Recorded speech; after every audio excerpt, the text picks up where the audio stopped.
વોલ્ટની બેટરીનો જે એક પ્લસ છેડો છે એને આપણે ડીસી સ્વિચમાં આપ્યો અને ડીસી સ્વિચમાંથી પેન્સિલના એક છેડે આપ્યો, જ્યારે બેટરીનો એક છેડો જે માઇનસ છે એ પેન્સિલના એક છેડે આપ્યો.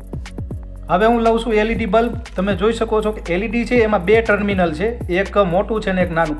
નાનું છે એને આપણે માઇનસ ટર્મિનલ કહીશું અને મોટું છે એને આપણે પ્લસ કહીશું, એટલે કે પ્લસ.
વિદ્યુત પ્રવાહ પસાર થવાથી એલઈડી ચાલુ થાય છે.